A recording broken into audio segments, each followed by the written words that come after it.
सर्वधर्मान् परित्यज्य मामेकं शरणं व्रज अहं त्वा सर्व पापेभ्यो मोक्षयिष्यामि मा शुच। भगवान श्री कृष्ण जी गीता में कहते हैं कि सर्वधर्मान् परित्यज्य मामेकं शरणं व्रज। हे अर्जुन, तुम सब मानसिक धर्म, शारीरिक धर्म, बौद्धिक धर्म को परित्याग कर दो, आत्मवत धर्म में आओ। यदि आत्मा धर्म में तुम आओगे तो आत्मा का धर्म है परमात्मा प्राप्ति। बस तुम परमात्मा में लीन हो जाओगे। कृष्ण भक्ति परम श्रेय, शास्त्र सार श्रेय वही। संपूर्ण शास्त्रों का सार है कृष्ण भक्ति करके जीवन को मोक्ष करके पहुंचाओ। कृष्ण परमात्मा है, आत्मा के प्रियतम है, देवादिदेव है। ऐसा उपदेश श्रीमद् भागवत के प्रथम मंगलाचरण में किया। दूसरा मंगलाचरण कहता है धर्म पूजित कैतपुत्र परमो निर्मत्सराणाम सताम। जो परम सज्जन संत पुरुष हैं उनको सतमार्ग प्रदान करने के लिए, उनको आनंद प्रदान करने के लिए वेद व्यासी महाराज ने श्रीमद् भागवत ग्रंथ का संरचना किया। ये भागवत परम धर्म का निरूपण करने वाला है। परम धर्म क्या है? परम धर्म अनासक्त धर्म, सांसारिक किसी भी चाहना को न रखने वाला धर्म, ये परम धर्म है। इसी परम धर्म का निरूपण करने के लिए वेद व्यासी महाराज ने श्रीमद् भागवत का ग्रंथ तैयारी किया।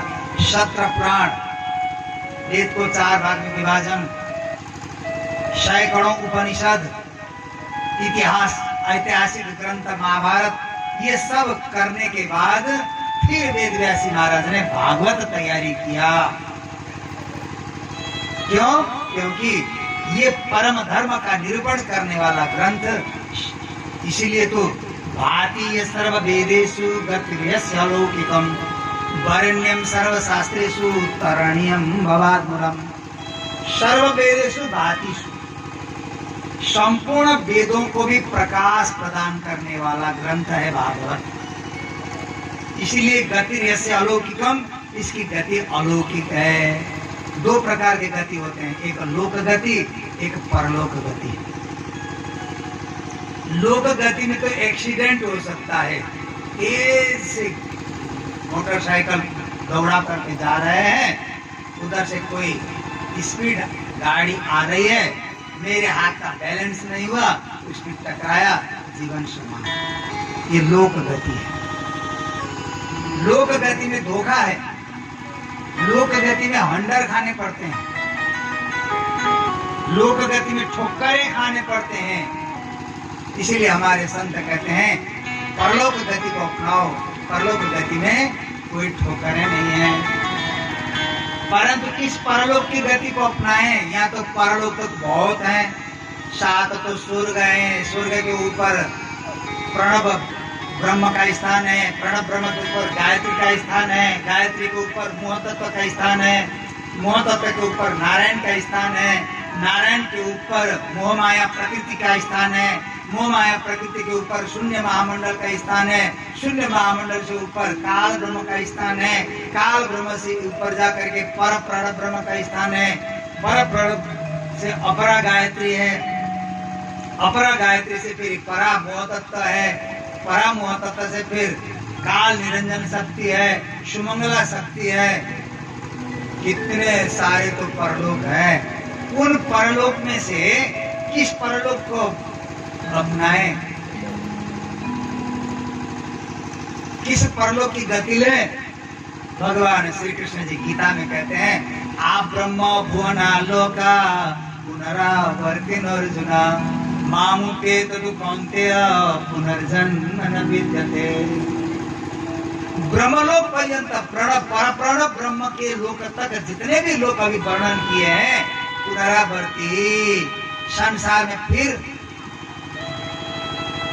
पुण्य क्षीण होते ही धरती में आने वाले गिराने वाले लोग हैं।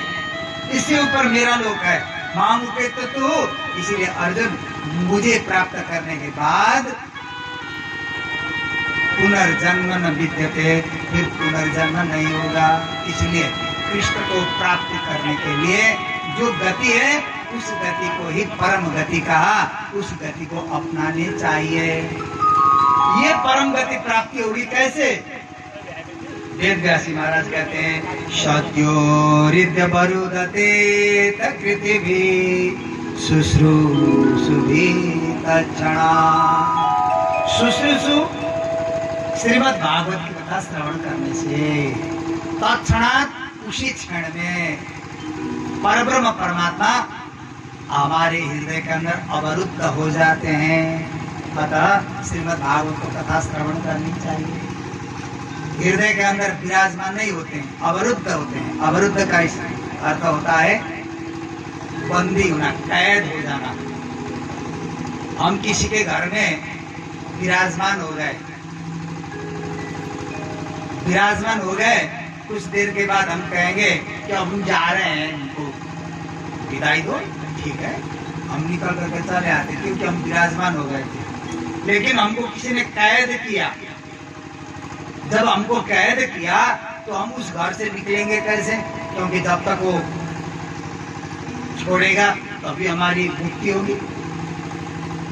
ऐसे ही श्रीमद् भागवत को एकाग्र चित्त से श्रवण करने से भगवान उसके हृदय में आकर के अवरुद्ध हो जाते हैं, कैद हो जाते हैं।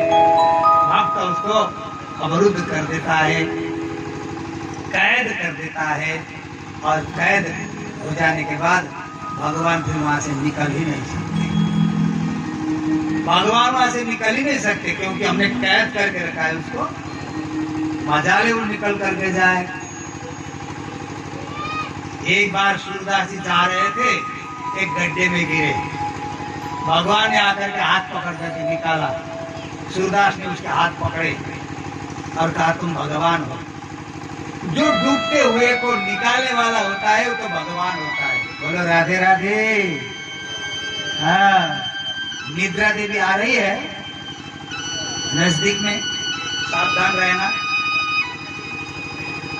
सूरदास जी ने कहा जो गिरते हुए को निकालता है वो भगवान होता है, तुम भगवान हो। भगवान ने कहा नहीं नहीं, मैं तो यात्री हूँ, इधर जा रहा था, तुम गिर रहे थे, तुमको निकाला मैंने, मैं भगवान नहीं हूं। नहीं, भगवान हूं। अगर तुम इंसान होता तो गिरते हुए को देख करके हंस करके निकल जाता है। इंसान तो ऐसा ही करता है ना, कोई गिरता है तो उसको देख करके हंसता, अरे देखो देखो चल नहीं सकता था, चलने का ढंग नहीं इसलिए गिर गया, हंसी करके निकल जाता। भगवान गिरते हुए को नहीं छोड़ते, इसलिए तुम भगवान हो। नहीं नहीं, मैं तो यात्री हूँ, जाओ तुम अपना रास्ता लेकर के जाओ, इधर से मैं जाता हूँ। जब हाथ छुड़ा करके भगवान जाने लगे तो सूरदास ने क्या कहा, बड़ा मार्मिक पद है। हाथ छुड़ा के जाता हो निर्बल जान के मोर, मेरे दिल से निकल जाओ तो सबल जानो मैं तो। अरे मैं कमजोर हूँ, दृष्टिहीन हूँ, दिखता भी नहीं है मुझसे, ऐसा जान करके मेरे हाथ को थोड़ा करके तुम जा रहे हो, परंतु तुमको तो मैंने दिल पे कैद कर लिया है। अब मेरे दिल से जाओ तो फिर मैं तुमको ताकतवर मानूं, तुमको शक्तिशाली मानूं? क्या तुम्हारे में शक्ति है कि मेरे दिल से निकल जाने का? भगवान हार गए। भगवान उनके हाथ पकड़े और कहा सूर, वास्तव में तुमने मुझे कैद कर लिया है, अब मैं तेरे दिल से निकल तो नहीं सकता, बोल क्या चाहता है? तो जो कुछ मांगेगा मैं देने के लिए तैयार हूँ। भगवान ने अब कहा, कब कहा? जब हृदय पे कैद हो गए तब कहा। भगवान के हृदय पे कैद कर लो, जो मांगोगे वो दे करके छूटना चाहता है। वो हमको देना चाहता है, हम जो कुछ मांगते वो देना चाहता है। क्यों? क्योंकि हमारे कैदता से वो छूटना चाहता है, हमको कुछ दे करके वो निकलना चाहता है। मत मांगो, उसको ये कहो कि मुझे कुछ दे करके प्रलोभन में मत फंसाओ। भगवान तुम मेरे दिल पे कैद ही रहो। अगर दिल पे कैद बन करके रहेगा तो बार बार देता रहेगा, बार बार प्रलोभन देता रहेगा, हमें कभी कमी होगी नहीं। हम तो भगवान को दिल पे नहीं रखते। दिल पे क्या रखते हैं? क्रोध, ईर्ष्या, द्वेष, मत्सरता, लोभ, मोह, काम, ये सब हमारे दिल पर भरे हुए हैं। खाली जगह नहीं है तो भगवान आकर के देखता तो कहीं जगह खाली नहीं तो कहाँ बैठेगा, फिर छोड़ करके चला जाएगा। अतः भगवान को हृदय पर रखने के लिए, कैद करने के लिए सद्योरित्यवरुदते तकृतिरे शुश्रूषुभिता क्षणात्, तथा क्षण उसको अवरुद्ध किया जा सकता है श्रीमद् भागवत की कथा से। इसीलिए कथा श्रवण करना चाहिए, भगवान को कैद कर। सूरदास ने कहा मैं तो दृष्टिहीन हूं, मुझे दृष्टि दे दो, दृष्टि दे दो। भगवान ने कहा क्या रे सूरदास, मैंने तो सोचा था तू एक बिल्डिंग मांगेगा मेरे से, मैंने सोचा था 100 बीघा जमीन मांगेगा मेरे से, मैंने सोचा था एक रथ घूमने के लिए मांगेगा मेरे से, तू तो दृष्टि मांग रहा है। अरे पागल, दृष्टि क्यों मांग रहा है? दृष्टिहीन जो होते हैं ना बड़े सुखी होते हैं, सब कोई उसके ऊपर दया करते हैं। बेचारा अंधा है, बेचारा सूरदास है, उसके ऊपर दया करते हैं। लेकिन तू तो दृष्टि मांग रहा है। अरे देखने वाले से कौन प्यार करेगा? तू अंधा था, देख नहीं सकता था, गिर गया, इसलिए मैं तुझे उठाने आया। लेकिन दृष्टि वाले कितने भी है, देखो उनके पास मैं कभी नहीं जाता। सूरदास ने क्या कहा? बड़ा मार्मिक वचन कहा। सूरदास कहता है अरे दयालु, गिरने वाले को उठाने वाले कोई नहीं होते, तुम हो। इसीलिए मैं एक बार इन दृष्टि से तुम्हें देखना चाहता हूं, इसीलिए मैं देखूंगा। संसार देखने के लिए नहीं, दुनिया को देखने के लिए नहीं, अपने पत्नी परिवार को देखने के लिए नहीं। वो दृष्टि किस लिए मांगता है कि जिसने मुझे बचाया उसको एक बार इन दृष्टि से देखना चाहता हूं, मुझे दृष्टि दो मैं तुम्हें देखूं।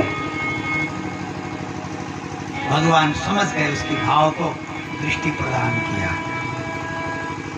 सूरदास ने सिर से लेकर के पैर तक देखा, उनके चरणों तक देखा, देख करके आंख बंद किया और कहा मेरे भगवान, तुमने मुझे जो दृष्टि दी थी वो दृष्टि वापस ले लो।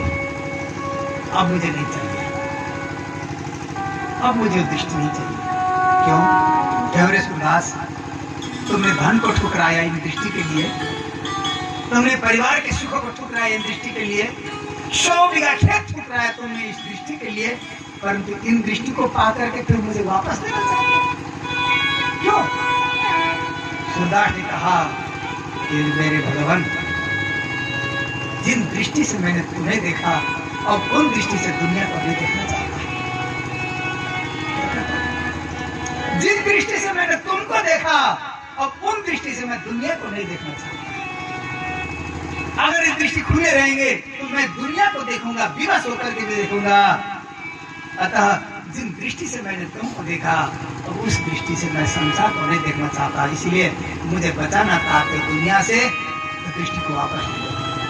मुझे सूरदास मिले, ये सूरदास की भक्ति है, ये सूरदास की भक्ति। भगवान सूर्य के हृदय में अवरुद्ध हो गए। अब भगवान नहीं चाहते कि इसके दिल को छोड़ करके निकले, इसके हृदय से निकल करके भाग जाए, भगवान नहीं चाहते। अतः भगवान को कैद करके रखो।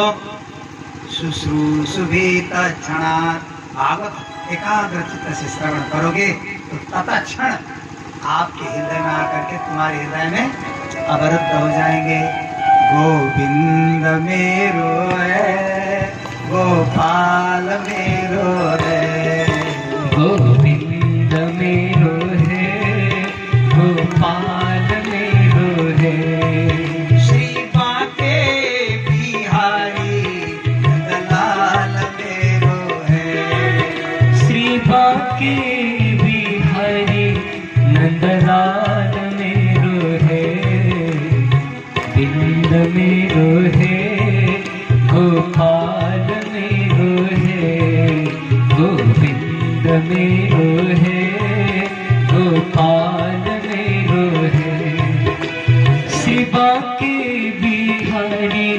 नंदलाल मेरो है, शिवा के बिहारी नंदलाल मेरो है। गोविंद मेरो है,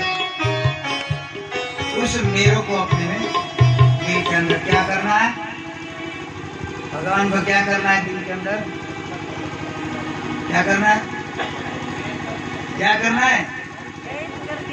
अरे बोलो बाबा जी, क्या करना है? दिल के अंदर कैद करना है, कैदी बनाना है भगवान को।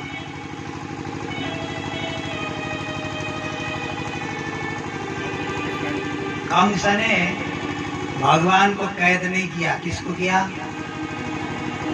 किसको किया? भगवान के माता पिता को किया। माता पिता को कैदी किया कंस ने, तो भगवान ने आकर के कंस का उद्धार किया। बोलो राधे राधे। अपने माता पिता को कैद करने वाले को तो भगवान उद्धार करते हैं, तो स्वयं भगवान को कैद करोगे तो क्या भगवान तुम्हारा उद्धार नहीं करेंगे? इसीलिए भगवान को कैद करो। तीसरा श्लोक है, निगम कल्पतरोर गलितम फलम। भागवत क्या है? निगम रूपी निगदितम फलम। निगम कहते हैं वेद को। महामती प्राण तारतमवाणी में कहते हैं, वेद अगम कहे उलटे पीछे, वेद अगम कहे उलटे पीछे, नेत नेत कर गाया, नेत नेत कर गाया।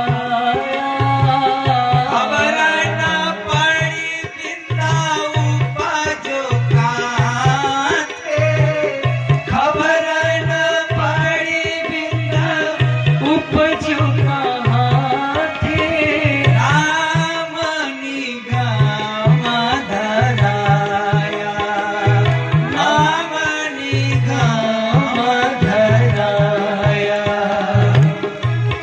बिंद में सिंध समाया रे साधु, बिंद में सिंध समाया, बिंद में सिंध समाया रे साधु, बिंद में सिंध समाया। बिंद में सिंध समाया रे साधु। वेद अगम कही उलटे पीछे, नेत नेत कर गाया, नैति नैति। फिर निगम। निगम के अर्थ कई होते हैं। निगम जिसका पहुंच नहीं है वो निगम है। लक्ष्य तक जो पहुंच नहीं सका वो निगम है। परंतु किसी ने विपरीत अर्थ अर्थ किया, जो गति को आगे बढ़ाए वो निगम है। परंतु यहाँ निगम का अर्थ है लक्ष्य तक जो पहुंच नहीं सके। वेद अगम कही उलटे पीछे। नारायण के श्वास से वेदों की उत्पत्ति है। जब नारायण के श्वास चले तो वेदों की उत्पत्ति हुई। वेद ने एक दिन नारायण से कहा कि हमारे स्वामी तो आप हो, क्योंकि आपके श्वास से हमारी उत्पत्ति है, लेकिन आपके स्वामी कौन है? आपके मालिक कौन है? नारायण ने कहा मुझे भी पता नहीं है। अहम ब्रह्मा अहम विष्णु शिवोहम इति मोहिता, न जानीमो वयम धात पूर्ण ब्रह्म सनातन। हम ब्रह्मा विष्णु महेश हैं, परंतु पूर्ण ब्रह्म को नहीं जानते, जो सनातन ब्रह्मा है। तो नहीं जानते तो पता तो लगाना चाहिए। जाओ खोजी करने के लिए हमारे स्वामी को खोज करके आओ। नारायण ने वेद को आदेश दिया तो वेद चले गए, शून्य मंडल तक पहुंचे। वहां कोई आकार नहीं दिखा, विशालता दिखा। असंख्य ब्रह्मांड विचरण कर रहे हैं। जितना भी आगे जाते हैं वही निराकार रूप दिखता है। तो वेद अगमकाई उलटे पीछे वापस आए तो वेद ने कहा ब्रह्म निराकार किंबा, ऐसा वो कह दिया। ब्रह्म निराकार किंबा, ब्रह्म निराकार हो सकता है या नहीं, हमको पता नहीं। जब वेद ने भी ब्रह्म का पूर्ण परिचय नहीं दिया, फिर नारायण ने पूछा तो क्या ब्रह्म नहीं है? न इति, हम यहाँ तक तो पहुंचे, मिले नहीं। हम यहाँ तक तो पहुंचे, न इति, यहाँ तक नहीं मिले। हो सकता है आगे ब्रह्म का कोई स्थान हो, ब्रह्म का कोई रूप हो। तुमको क्या लगता है ब्रह्म का रूप कैसा होना चाहिए, ब्रह्म कहाँ होना चाहिए, तुमको क्या लगता है? नारायण ने वेद से पूछा तो वेद को 1000 वर्ष तक अनुसंधान करने में समय लगा। 1000 वर्ष तक अनुसंधान करके एक शब्द ऋग्वेद में कहा, एको विश्वस्य भुवनस्य राजा। बोलो, एको विश्वस्य भुवनस्य राजा, एको विश्वस्य भुवनस्य राजा, एको विश्वस्य भुवनस्य राजा। वेद ने ऋग्वेद में आकर के 1000 वर्ष के बाद नारायण को कहा, एको विश्वस्य भुवनस्य राजा, विश्व भुवन का एक राजा है। उसी राज को संबोधात्मक और विशेष बहुवचनात्मक शब्द है राजा का राज। इसलिए राज परब्रह्म परमात्मा का अत्यंत गोपनीय नाम राज है। श्रीमद् भागवत में भी 4 से विद्या सुराट, गीता के 9 अध्याय के 2 श्लोक में राज विद्या राजगुह्यम पवित्रम इदमुत्तमम। ऋग्वेद का वाक्य है, येषु एको विश्वस्य भुवनस्य राजा। बोलो राधे राधे। कति बेरसम्म बस्ने हो?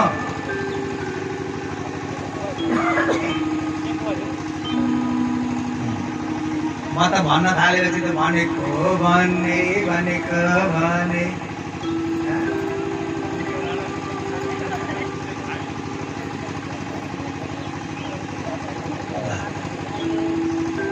एको विश्वस्य भुवनस्य राजा।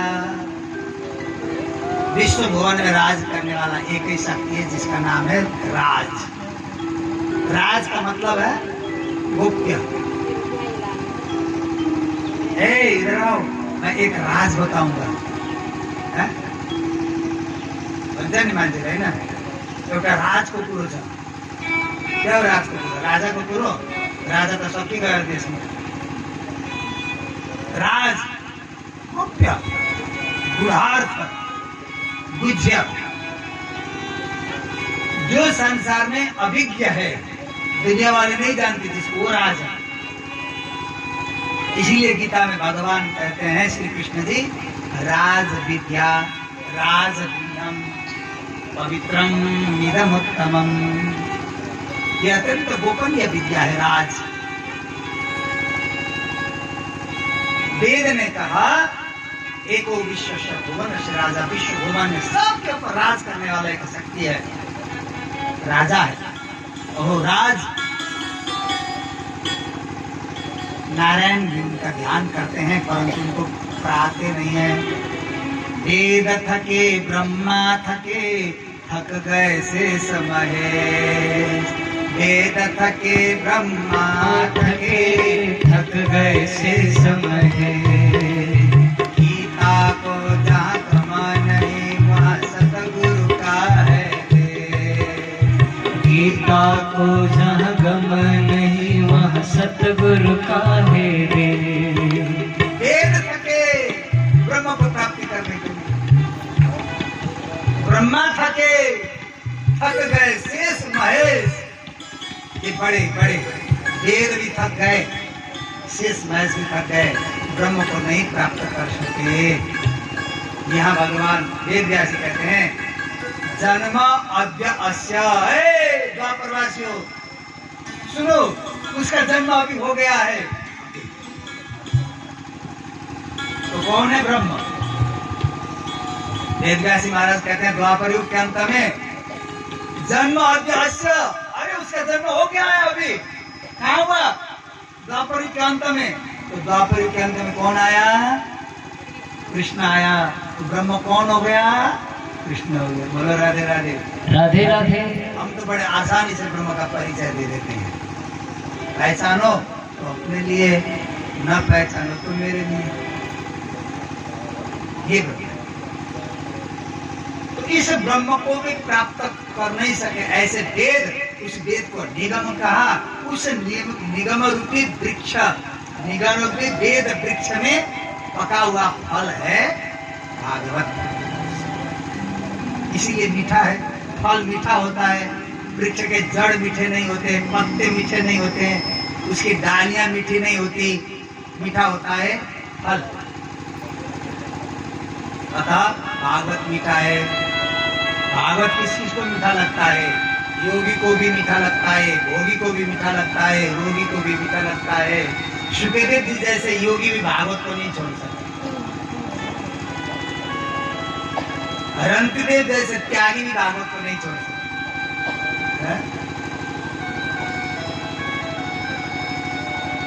भरत जैसे भोगी भी भागवत को नहीं छोड़ सकते। परीक्षित जैसे राजधर्म को निभाने वाले भी भागवत सुनने के लिए राजपाट को छोड़ करके गंगा जी के किनारे आते हैं। रोगी को भी भागवत भाता है, योगी को भी भागवत भाता है, रोगी को, भोगी को, योगी को, सबको भागवत भाता है।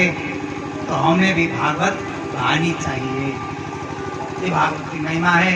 अतः पिबत भागवतम रसमालयम।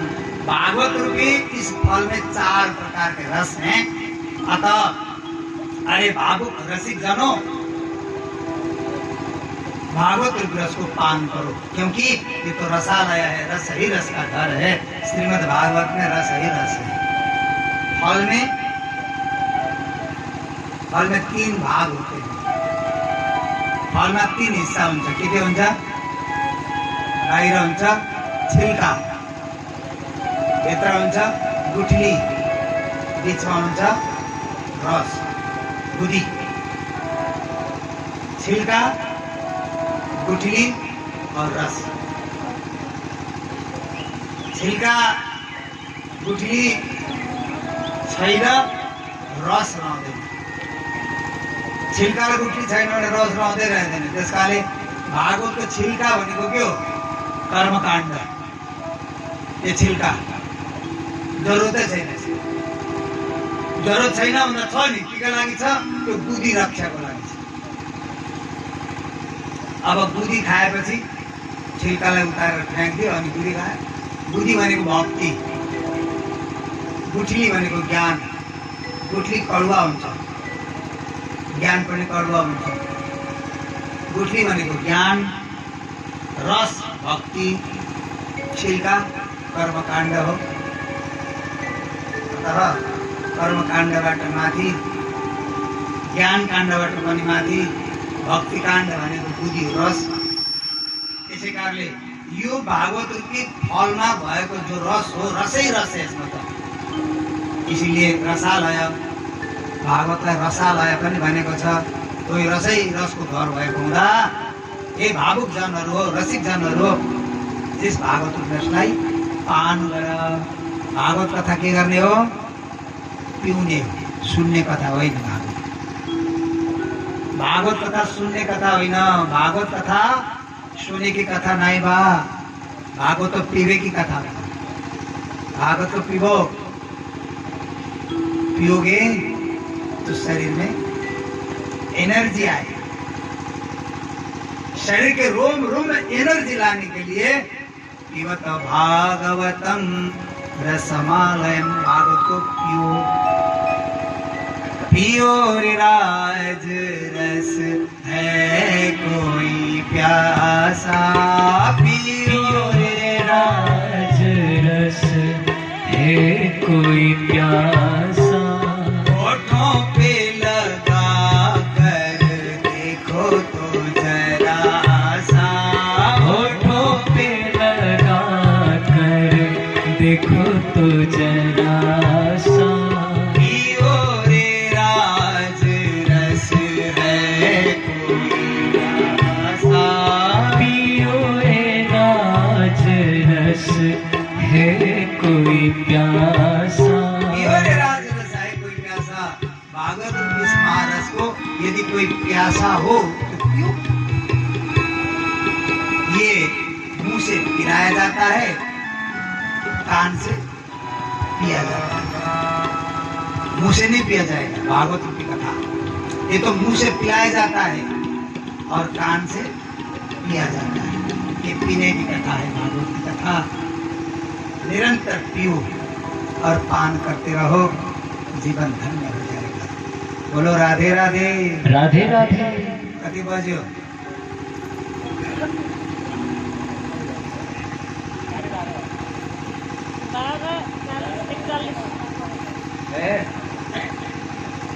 टाइम रहेछ आधा घंटा समय। यस्ता प्रकारले श्रीमद् भागवतको मङ्गलाचरणमा परमात्माको परिचय, भागवतको परिचय, त्यसपछि धर्मको परिचय दिएर अब नैमिषारण्य क्षेत्रमा जाउँ।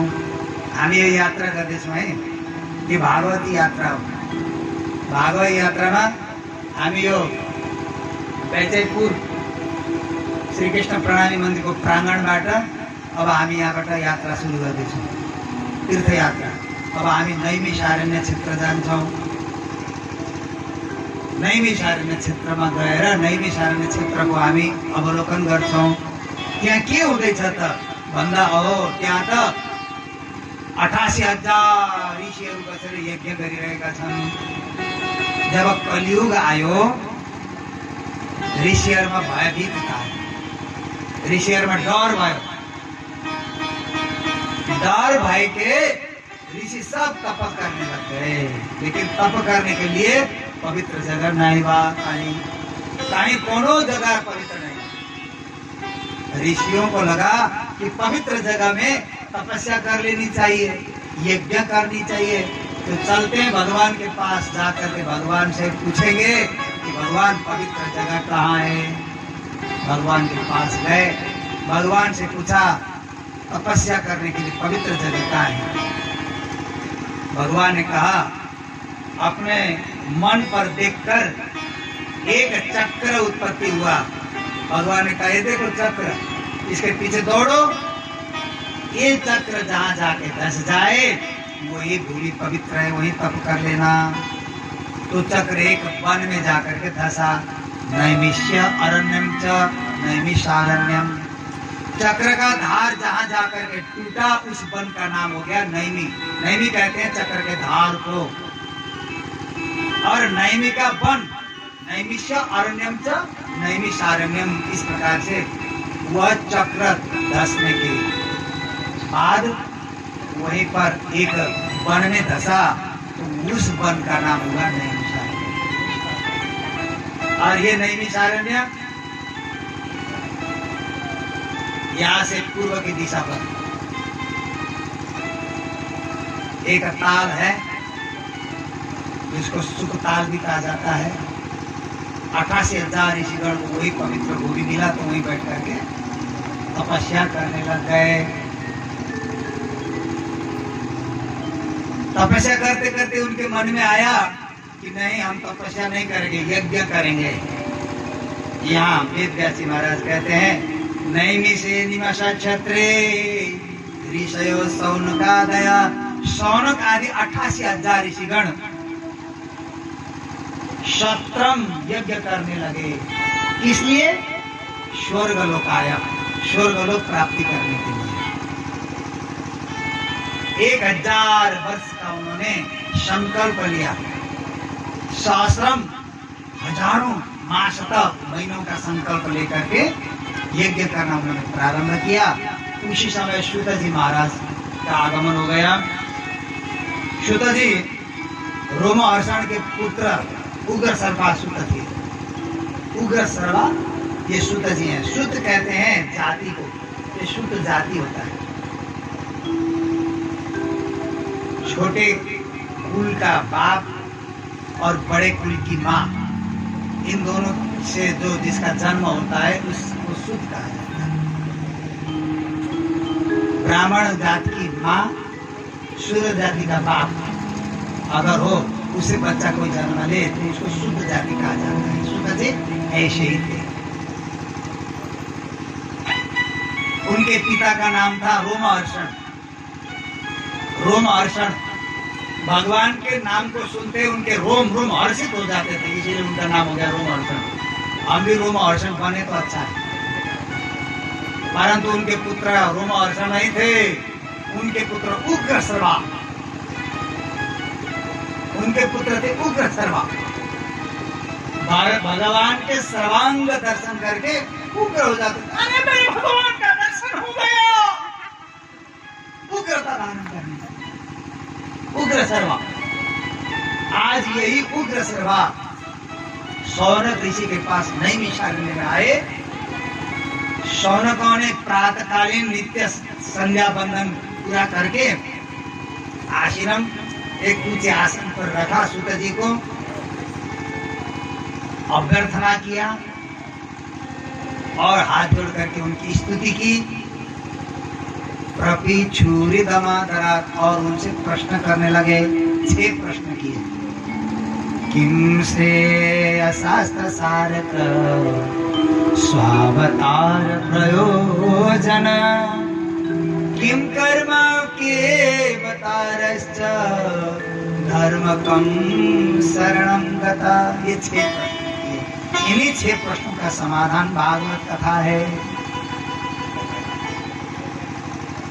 संसार में श्रेयतम सारभूत वस्तु क्या है? श्रेष्ठ से श्रेष्ठतम तत्व क्या है? भगवान के अवतार क्यों होते हैं? कितने होते हैं? भगवान अवतार लेकर के क्या करते हैं? भगवान धरती को छोड़ करके चले जाते हैं तो धर्म किसके शरण में जाता है? धर्म कम शरणम रहता है। 6 प्रश्न याद करो। 6 प्रश्न कल पूछूंगा। बोली सब पहला सोच है 6 प्रश्न ठीक है।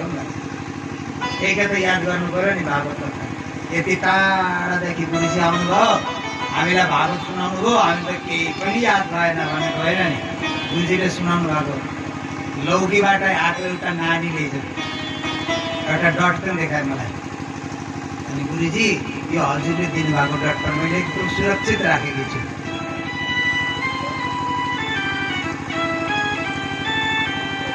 मैले भने बेटा, डटकन सुरक्षित राखेर के गर्ने? ज्ञान चाहिँ सुरक्षित राखेको छ छैन अलिकति? मैले भनेको कुरो अलिकति राखेको भए त राम्रै हुन्थ्यो। उसले भने त्यो पनि छ। के छ? बुद्धि बढाउनका लागि हजुरले दबाई बताउनु भएको थियो नि, त्यो मेरो दिमागमै छ। त्यसै गरी 6वटा शौनक ऋषिले सुतजी महाराजलाई सोधेका भगवानका विषयका 6वटा प्रश्न। सबैभन्दा पहिलो प्रश्न, श्रेष्ठ भन्दा श्रेष्ठ तत्व के हो? एउटा। शास्त्रको सार के हो? दोस्रो।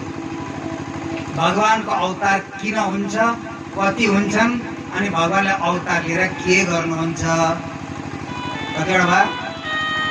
कतिवटा भयो? 5। अन्तिम प्रश्न, धर्म तम शरणं गता। धर्म कसको शरणमा जान्छ? किन? धर्म संस्थापनार्थाय संभवामि युगे युगे। भगवान तो धर्म की स्थापना करने के लिए युग युग पर धरती पर आते हैं। धर्म की स्थापना करने के लिए आते हैं धरती पर। अब धरती को छोड़ करके भगवान चले जाते हैं तो धर्म किसके शरण में जाता है? ये 6ठा प्रश्न। इन्हीं प्रश्नों का समाधान श्रीमद् भागवत की कथा है। ऐसे श्रीमद् भागवत कथा को किसने कहा, कैसे सुनाया? परीक्षित सूत जी महाराज के समक्ष शौनक ऋषि कहते हैं, ऐसी भागवत कथा को किसने कब कैसे कहाँ सुनाया, ये हमको बताइए। अब चलिए द्वारिका बद्रिकाश्रम, बद्रीनाथ धाम नाम सुना है? कोई गए हैं बद्रीधाम? बद्रीनाथ गए हैं कोई? यहाँ से कोई? गए, कम से कम एक तो जाने वाला हो। हिम शिखर के तारे पर एक सुंदर भगवान का दिव्य धाम है जिसको बद्रीनाथ धाम कहा जाता है। ये सपोर्ट कर रहा है। हाँ सही है। पवन मंद सुगंध शीतल जहां, ऋषि मुनि प्रभु का ध्यान करत तहां। पवन मंद सुगंध, वहां तो शीतल वायु बहती है, निर्मल हिमालय पिघल करके मंदा नदी प्रवाहित होती है। वहां पर अलका नदी, उसके तट पर 6 महीना तो बंद होकर के रह जाते हैं भगवान, 6 महीना पट खुलता है। बद्री विशाल भगवान नर नारायण के रूप में वहां रहते हैं और भक्तों को आशीर्वाद प्रदान करते हैं। बद्री विशाल भगवान के मंदिर के पीछे एक छोटा सा गुफा है, उस गुफा में ले जाकर के दही और चना चढ़ाने वाले की मनोकामना पूर्ण हो जाते हैं, ऐसा वहां के पंडा लोग कहते हैं। हमको पता नहीं, हमने नहीं चढ़ाया, क्योंकि भगवान ने पहले से मुझे कितना दिया उसको मैं संभाल नहीं पा रहा हूँ। और फिर मनोकामना करूंगा तो क्या करूंगा, फिर मनोकामना करके और देंगे तो कहाँ संभाल रखूंगा। तेरी मेहरबानी है बोझ इतना, तेरी मेहरबानी है बोझ इतना, जिसे मैं निभाने के काबिल नहीं हूँ, जिसे मैं निभाने के काबिल नहीं हूँ। तेरी मेहरबानी है बोझ इतना, तेरी मेहरबानी का है बोझ इतना, जिसे मैं निभाने के काबिल नहीं हूँ, जिसे मैं निभाने के काबिल नहीं हूँ। तेरी मेहरबानी का है बोझ इतना, तुमने पहले मुझे इतना दिया, ये मेरे जीवन पर बोझ होकर के रहा, उसको मैं नहीं निभा पा रहा हूँ। भगवान ने जितना मुझे दिया क्या मैं निभा पा रहा हूँ?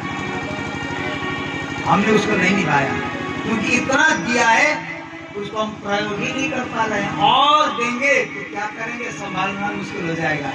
इसलिए भगवान अधिक नहीं देते, जितना चाहिए उतना देते हैं। संतोष करके रहना, पटपट मत करना, मुझे तो कम दिया उसको ज्यादा दिया, इसका तो घर बिल्डिंग बना दिया, मेरा झोपड़ी का झोपड़ी रहा। ये मत सोचना कभी।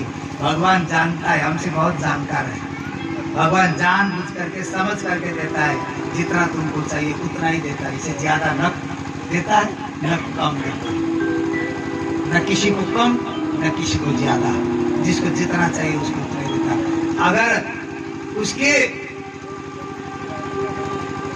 काबिलियत से ज्यादा दें तो क्या हिरण्यकशिपु को नहीं दिया था? दिया था ना। सदुपयोग नहीं किया, दुरुपयोग किया। रावण को भी दिया था, सदुपयोग नहीं किया, दुरुपयोग किया। कंसों को भी दिया था, सदुपयोग नहीं किया, दुरुपयोग किया। ऐसे हमको भी ज्यादा देंगे तो सदुपयोग नहीं होगा, दुरुपयोग होगा। तो भगवान कहते हैं मैंने तो बहुत तकलीफ करके इसको एकत्रित किया है, तो तुमको दुरुपयोग करने के लिए नहीं देंगे। जितना तुमको चाहिए उसे कम नहीं करेंगे, ये भगवान का दावा है, वादा है। अतः भगवान जिसको जो देते हैं ना, समझदारी होकर के जितना उसको जरूरत है उतना ही देते हैं। इसमें संतोष रहना चाहिए, वही सुखी है। असंतोषम सदा दुखम, संतोषम सदा सुखम। बोलो राधे राधे। वेद व्यास जी महाराज बद्री का आश्रम में रहते हैं। उन्होंने बहुत काम किया। एक दिन मन में आया मैं जाकर अलकानंद नदी को स्नान करूं। नदी में स्नान करने गए, परंतु मन उद्विग्न हुआ, मन खिन्न हुआ। उनको लगा मैंने तो बहुत बड़े बड़े काम किए, मेरा मन क्यों खराब हो रहा है। अब मुझे कोई काम करना बाकी है क्या, ये सोच रहे थे देवर्षि नारद आए, उनको समझाया कि वेदव्यास महाराज आपने इतने सारे पुराण तो संरचना किए, लेकिन लोगों को बंधन में बांधने के लिए पुराण तैयार किए, लोगों को मुक्ति देने के लिए कोई ग्रंथ का रचना नहीं किया।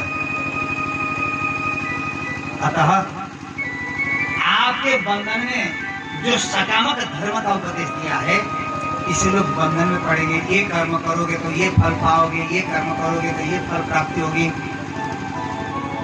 फल के आशा में किए जाने वाले कर्म से लोग बंधन में पड़ेंगे। अतः मुक्ति के लिए एक ग्रंथ तैयारी कीजिए, उस ग्रंथ का नाम होगा भागवत। देवर्षि नारद ने 4 श्लोक भागवत प्रदान किया, जिसको चतुश्लोकी भागवत मूल रूप में कहा जाता है। वेदव्यास महाराज को 4 श्लोक भागवत प्रदान किया। ये ब्रह्मा जी को जो वेदव्यास महाराज को जो 4 श्लोक भागवत प्रदान किया, देवर्षि नारद ने, ये देवर्षि नारद को ब्रह्मा जी से प्राप्त हुआ था, ब्रह्मा जी को संकर्षण शक्ति से प्राप्त हुआ था, शंकर शक्ति को नारायण से, आदि नारायण से प्राप्त हुआ था, आदि नारायण को पर प्रणव ब्रह्म से प्राप्त हुआ था। तो ये अनादि ज्ञान है। भागवत का ज्ञान आदि ज्ञान नहीं है, कल्पित ग्रंथ नहीं है, कल्पना करके वेदव्यास महाराज ने सोच समझ करके नहीं लिखा। ये तो आवेश वाणी है, ध्यानावस्थ वाणी है, इसीलिए भागवत की महिमा है। वेदव्यास महाराज ध्यान में बैठ करके 4 श्लोक जो देवर्षि नारद ने दिया था, उनका अनुसंधान करते हैं, तो ये 18,000 श्लोकों का भागवत तैयारी हो जाता है। बोलो भागवत भगवान की। पुनरावृत्त करके उनके पुत्र सुखदेव जी को सुनाया। सुखदेव जी इसका प्रचार करने लगे। जहाँ महाभारत का अंत होता है, वहाँ भागवत का उदय हो जाता है। भागवत का उदय महाभारत का अंत है। जहाँ महाभारत का अंत हो गया, महाभारत के अंत में सारे कौरव मारे जा चुके हैं, 5 पांडव जीवित हैं। 5 पांडवों को लगा कि अब गंगा स्नान करके पितरों को तर्पण दे करके उनको स्वर्ग भेज देना चाहिए। भीष्म पितामह सरसया पर हैं, उनसे जा करके उपदेश लेना चाहिए। ये सोच करके पितरों का तर्पण आदि किया। भीष्म पितामह के पास गए। भीष्म पितामह के पास जाकर के भीष्म को प्रणाम किया। भीष्म पितामह को भगवान श्री कृष्ण जी ने कहा, हे पितामह, आप तो यदुवंशों क्या कुरुवंश के धरोहर हैं, इस धरती के गौरव हैं, वीर योद्धा हैं। आपके समान पुरुषार्थी संसार में कोई भी नहीं है, परंतु इतने वीर पुरुषार्थी होकर के भी आज इच्छा मरण के कारण आप सरसैया पर विराजमान। क्या आपके प्रपोते पांडव आपके शरण में आए हैं, इनको उपदेश दीजिए। भीष्म पितामह के आंखों से आंसू आए और कहा, अरे उपदेश से विश्व को रिझाने वाले भगवान, आपके सामने मैं इनको उपदेश कैसे दूं?